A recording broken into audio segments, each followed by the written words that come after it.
The Great American Flu, the 1918 pandemic and its silent legacy.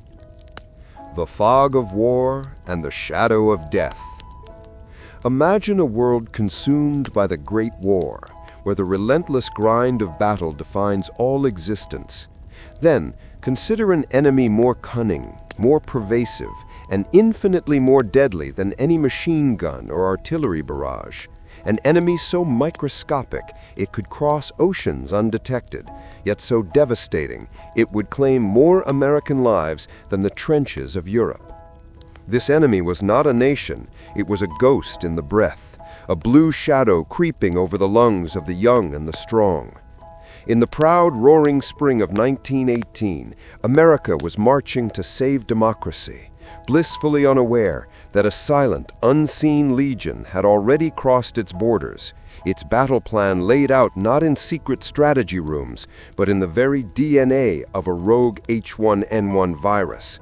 They called it the Spanish flu, but its true, devastating birthplace was an echo of the American heartland, and its forgotten legacy would forever reshape the nation it sought to save.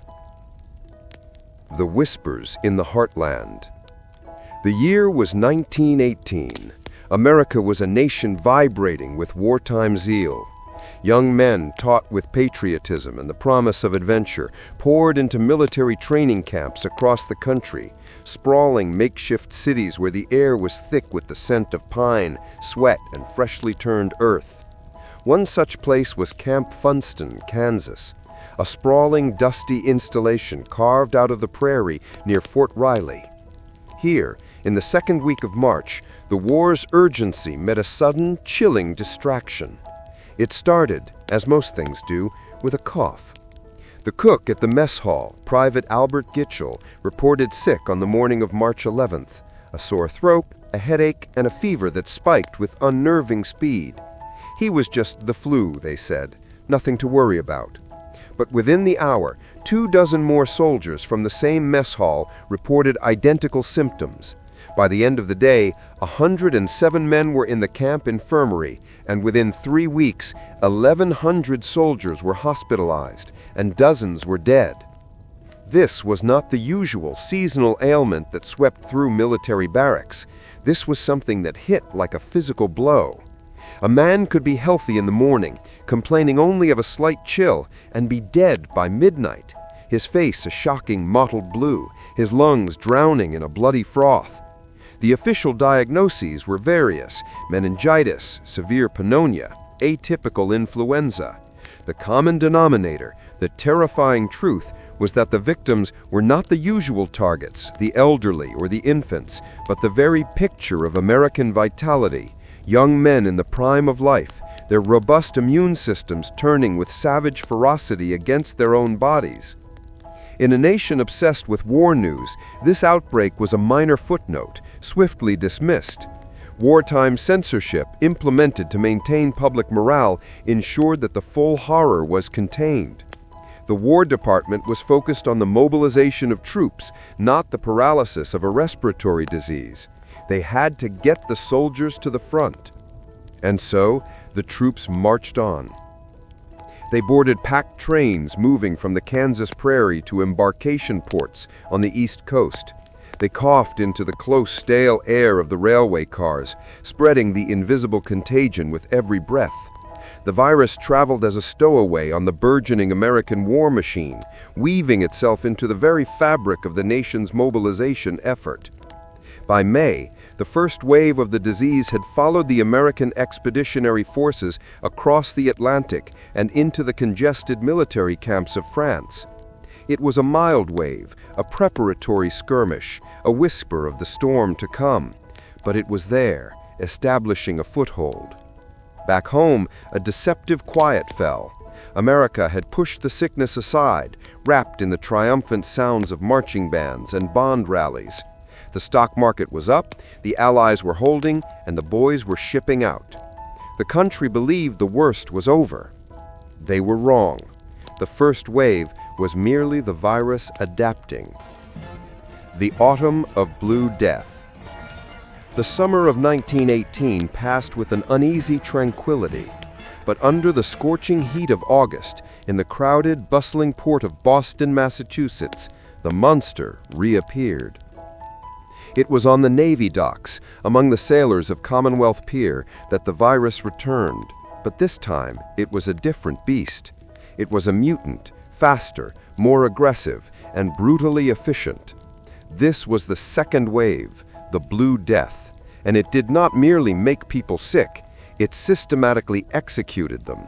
A sailor, healthy at breakfast, would struggle with a fever by lunch, and by supper he would be gasping for air, his skin turning a ghastly tin-shelled blue, the terrible cyanosis that signaled a lack of oxygen. Death often came within 48 hours, not from the influenza itself, but from a hemorrhagic, fluid-filled pneumonia that drowned the victims in their own blood. Hospitals, already strained by the war effort, were suddenly overflowing.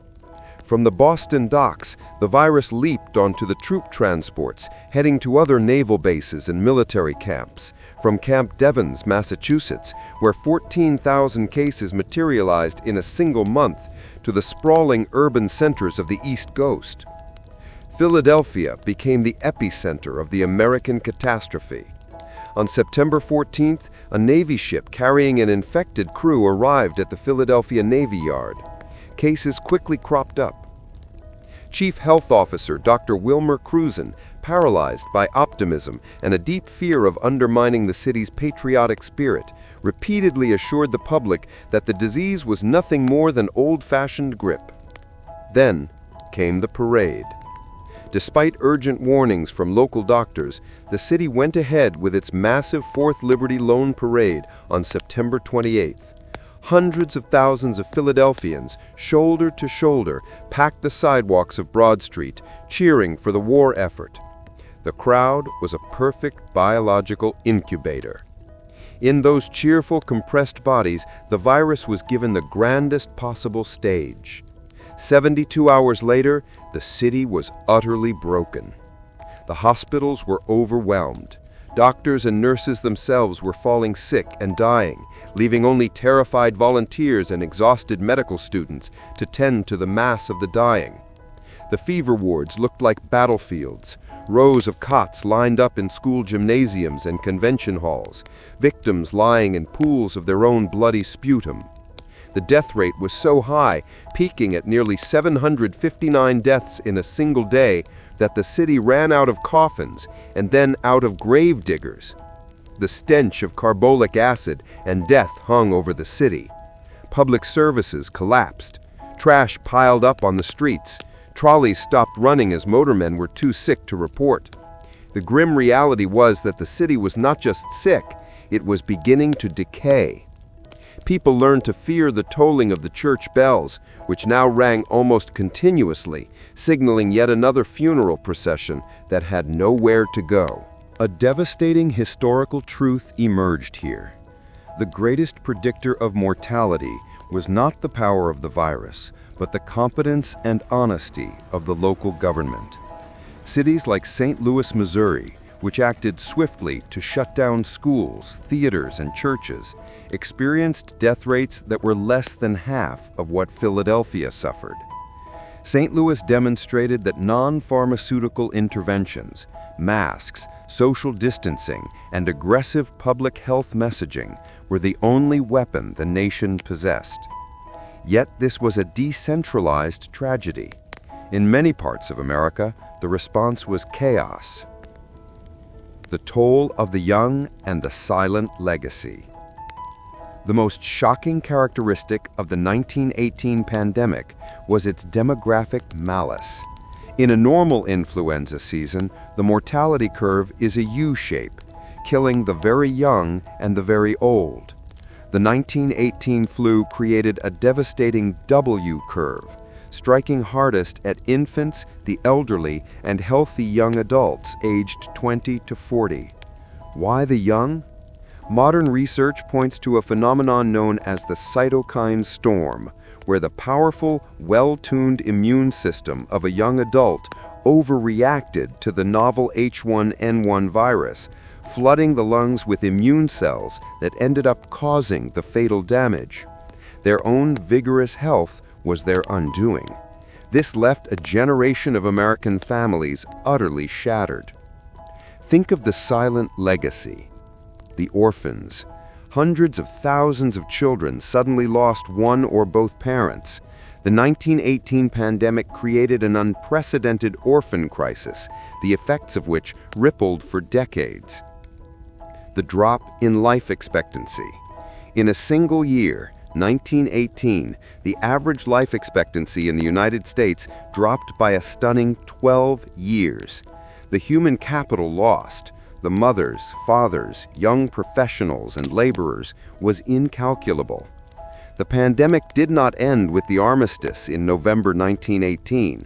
While the war officially ended with celebration, the virus continued its grim harvest through the winter and into 1919 with a milder third wave. When it finally retreated, the tally was staggering. An estimated 675,000 Americans were dead, more than the total U.S. combat casualties of World War I, World War II, the Korean War, and the Vietnam War combined.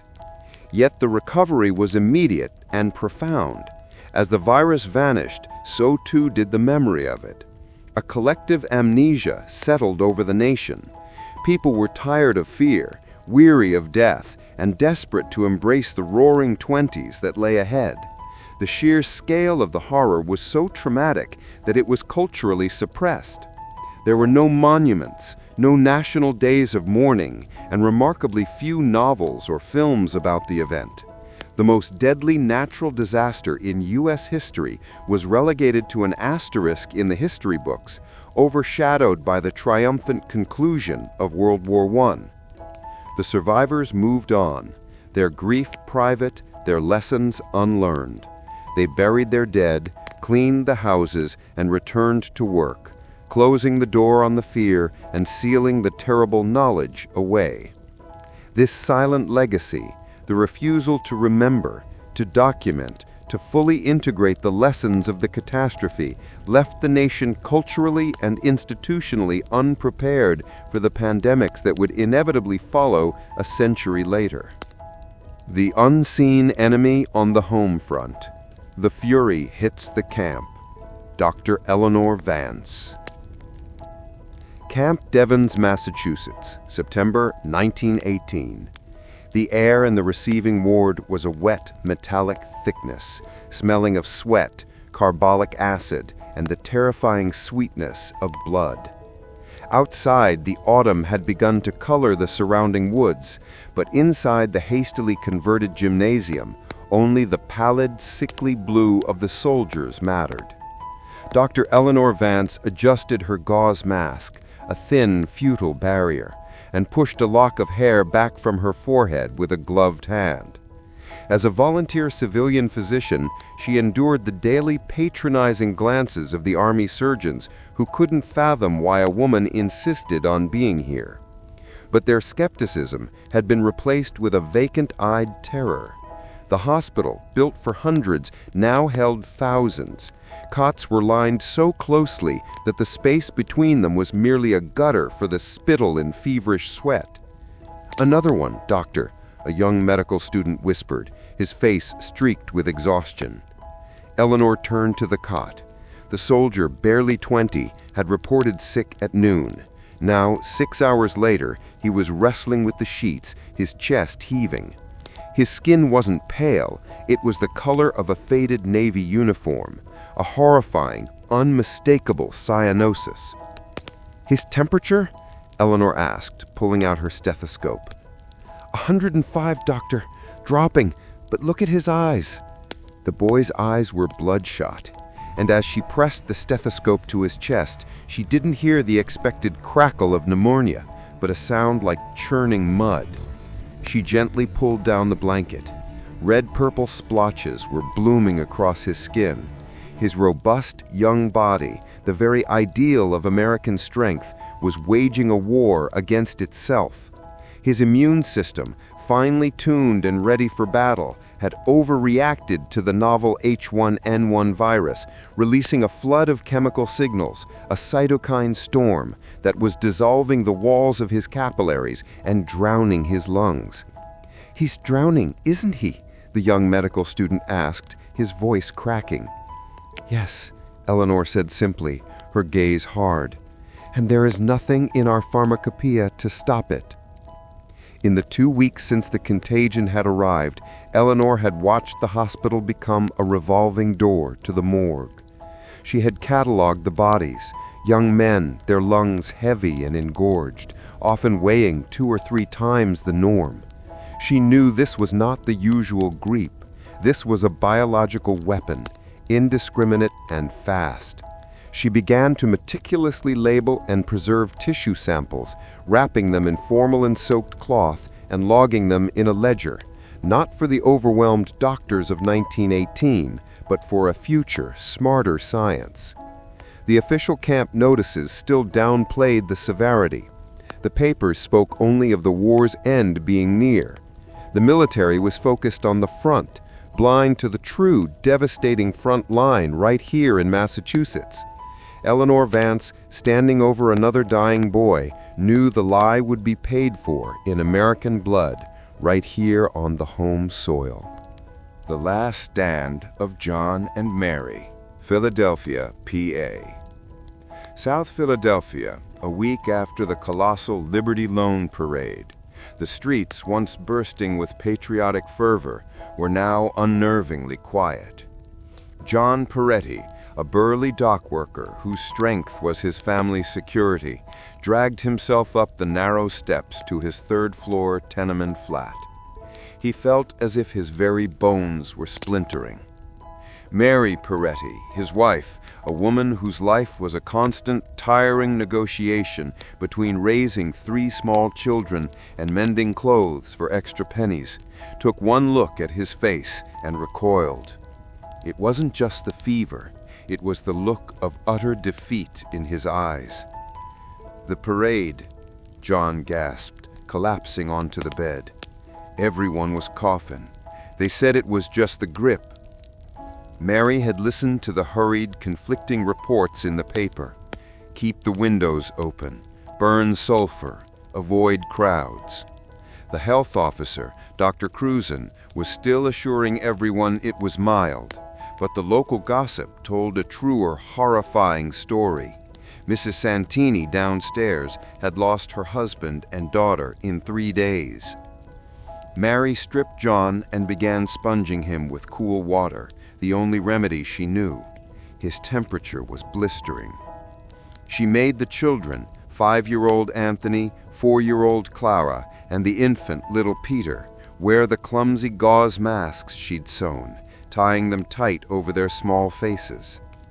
The next day, John's cough turned wet and horrible. It rattled his chest, and soon a pink, frothy sputum began to appear. Mary tried to call the nearest physician, then the municipal hospital, and finally the church. The phones were either busy or went unanswered. The city had shut down. No one was coming. "Mary," John whispered, his breathing shallow, his face already taking on a strange, dusky tone. "Keep the children away from me. Don't let them breathe this." Mary moved the children to the kitchen, propping the infant in a laundry basket near the stove.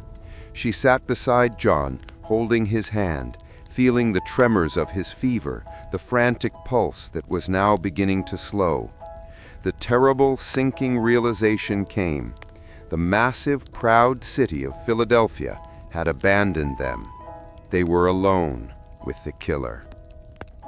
The Quarantine Walls, San Francisco, CA, November 1918. The fog rolling in off the Pacific was thick, but it couldn't obscure the truth arriving on the wire. Philadelphia was burning with death. The city by the bay, already dealing with wartime pressures and labor disputes, had a distinct advantage: a health board with a spine. They saw the catastrophe unfolding back east and resolved not to repeat it. Mayor James Rolfe, Jr., a populist known as Sonny Jim, was loath to impose restrictions. He listened to the pleas of saloon owners and theater managers. "We must keep the American spirit alive," he argued. But the chief health officer, a dour, determined man named Dr. William Hassler, pushed back hard. "Mr. Mayor," Hassler stated bluntly, "the spirit will be dead if the people are dead. We must act now." On October 24th, Hassler issued the most aggressive measure yet seen in a major American city, the mandatory mask ordinance. Every person in a public place, on the street, in a trolley, in a shop, must wear a gauze mask. Failure to comply would result in a $100 fine or 10 days in jail. The reaction was explosive. The city fractured. The patriotic were already wearing masks, seeing it as a duty. But a fierce counter-movement arose, the Anti-Mask League. They saw the mandate not as public safety, but as a violation of their personal liberty. Editorials raged against the tyranny of the muzzle. People complained the masks were uncomfortable, useless, and made them look ridiculous. A patrolman arrested a prominent San Francisco justice for walking maskless. A streetcar conductor, demanding a man mask up, was shot in a violent altercation. The streets became a checkerboard of masked faces and rebellious bare chins. Yet Hassler's aggressive stance, though controversial, was working. The city's death curve, which had begun to spike, started to flatten. San Francisco, unlike Philadelphia, fought its battles in the courthouse and on the streets, not in the mass grave. The quarantine walls were built not of brick, but of cotton gauze, demonstrating that a fierce, immediate public health response, despite the societal friction, could save thousands of lives. Mary's ordeal, Philadelphia, PA. John died at midnight, his last breath a rattling, bloody shudder. Mary sat by him till dawn, too numb to cry, the smell of his body already changing despite the cool air. The most immediate, terrifying problem was the body itself. She wrapped John in his best blanket, tying it with twine. She went downstairs, past the Santini's closed door, and found Mrs. Santini's oldest son, Michael, huddled on the stoop. "Michael, please," she begged, her voice raw. "John is gone. Can your father help me move him?" Michael, tears tracing clean lines through the dirt on his face, shook his head. He took Ma and my sister to the church crypt. They're charging $15, and he had to dig the graves himself. He said the undertakers won't even come for the Irish anymore. They're scared." $15. It was an impossible sum. Mary returned upstairs, the truth crushing her, that John was not going to get a proper burial. She tried calling the city morgue again, reaching only a perpetually busy signal. Days passed. Mary, weak with her own lingering fever, kept the children confined to the kitchen, terrified of the silent body in the next room. Finally, she saw a municipal wagon lumbering down the street, a flatbed truck piled high with simple pine boxes and a scattering of tarps. A tired, sweating driver was collecting the dead. She stood on the street, shouting until the driver stopped. Two men, volunteers, wearing heavy, clumsy respirators, climbed the stairs and brought John down in his blanket. "Where are you taking them?" Mary asked, her throat tight. "They're going to Potter's Field, ma'am. Mass grave," the driver said, his voice muffled by the mask. He handed her a simple receipt, a ticket for the nameless end of her husband. Mary watched the truck pull away, carrying John toward an unmarked trench. In that moment, her grief was less about loss and more about the indignity, the final brutal proof that her government and her society had failed them. She felt the heavy hand of the silent legacy, the feeling that this unspeakable tragedy was something the world would rather forget. The Alaskan Silence, Nome, Alaska, November 1918. The SS Victoria, a supply ship, docked in Nome, bringing vital supplies, mail, and a deadly microscopic passenger to the vast, isolated territory of Alaska. For months, the people of the lower 48 had been oblivious to the disease, focused on Europe, but nowhere was the isolation more lethal than here. In the remote Yupik and Inupiat villages scattered along the Bering Sea coast, the population had zero immunity to the virus. Inuk, the village leader of a settlement 40 miles outside Nome, received the terrible news via dog sled messenger. The white men in Nome were dying in droves. He immediately ordered a quarantine. No one was to leave the village, no one was to come in. But it was too late. The messenger, though healthy on arrival, had carried the virus in his throat. Within a week, the silence descended. It wasn't the quiet of the winter, but a profound, heavy silence. The fires went out. The dogs howled, unfed.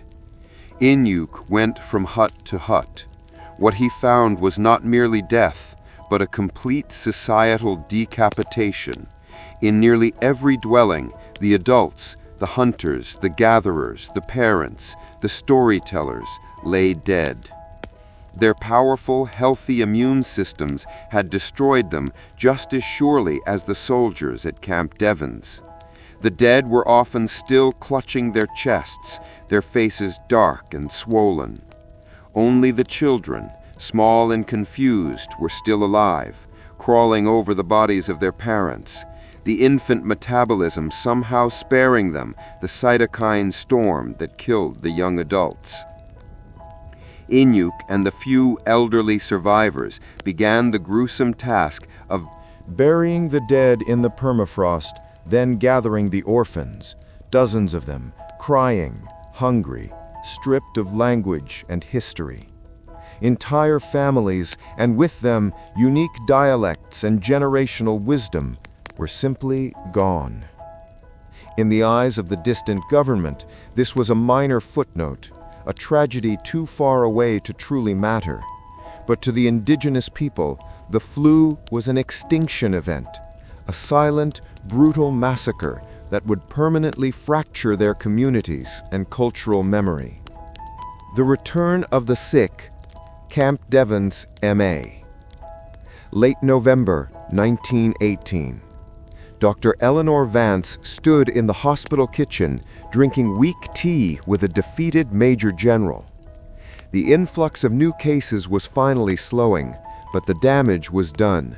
The hospital was running on pure inertia. "We've lost more men here than in some skirmishes overseas," the Major General muttered, stirring his tea. "And yet, if you read the papers, the flu barely exists." "I have noticed something, sir." Eleanor pushed her ledger across the table.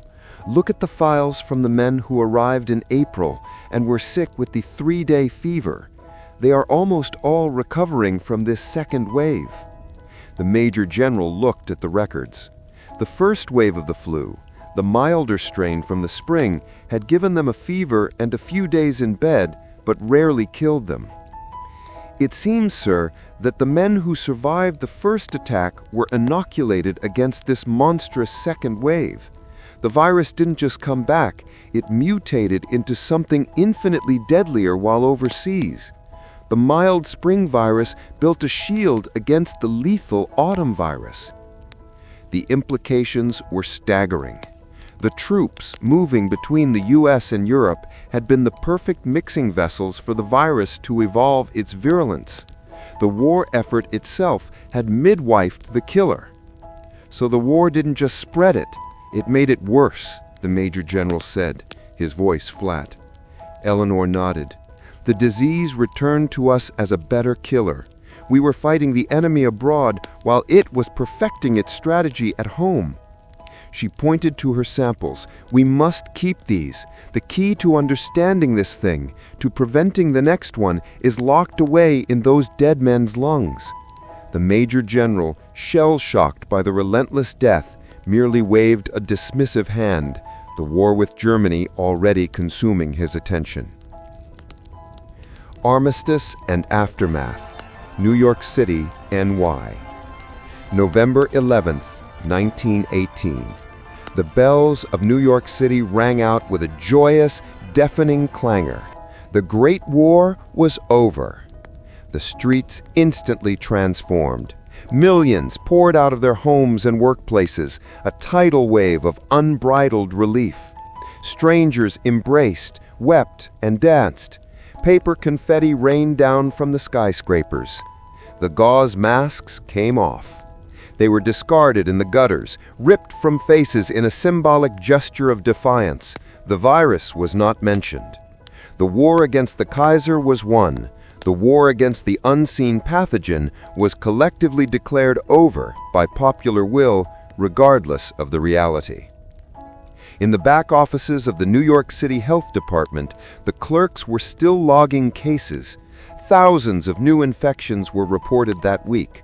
The disease hadn't vanished. It had simply been drowned out by the noise of victory.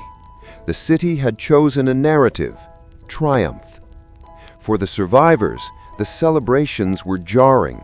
Mary Peretti, now working as a laundress in a wealthy Manhattan household, saw the crowds from the window. She felt a profound disconnect.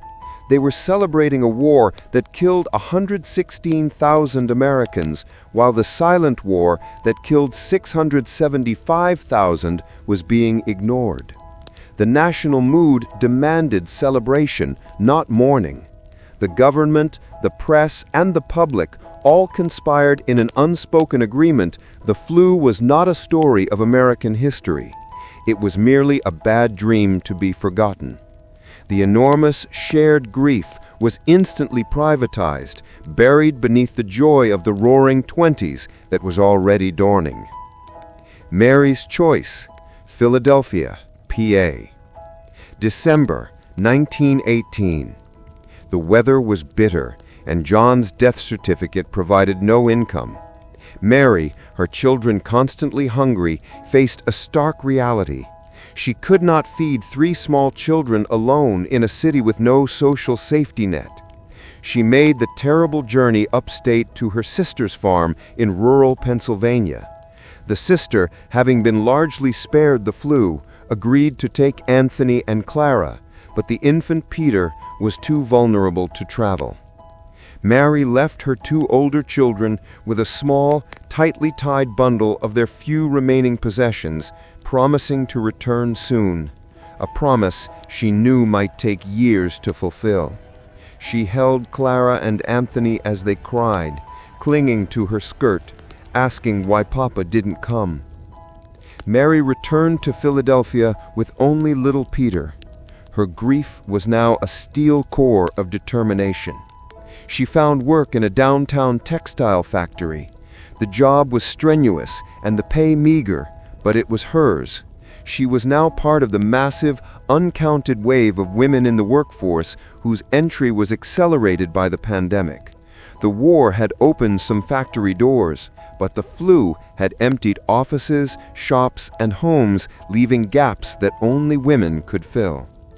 The pandemic had stripped her of her husband and her family structure, but it had granted her an unintended, brutal independence. She was now a single mother, an essential worker in a forgotten war, her life irrevocably shaped by the virus. Her story, repeated in thousands of cities, was the secret, hidden engine of social change in the decades to come. The Archivist, Camp Devens, Washington, D.C. February 1919. The last of the flu patients at Camp Devens were discharged, leaving behind only the lingering sense of horror. Dr. Eleanor Vance, still working tirelessly, finished the meticulous task of archiving her samples. She logged the location, date, and horrifying clinical descriptions of each case. These weren't just tissue blocks, they were tiny, frozen artifacts of a plague. She wrapped the filovials and files, dozens of them, labeled simply hemorrhagic pneumonia, unknown etiology. An army colonel overseeing the final closure of the temporary hospital watched her. "Why the effort, doctor? It was a bad flu season. It's over. We need to focus on moving forward." "Sir," Eleanor said, gently setting the box down, "the next generation of Americans will face this again. Perhaps not in our lifetime, but it will return. We understand nothing of this virus. I am preserving these so that future scientists, with better tools than we possess, may finally identify the killer."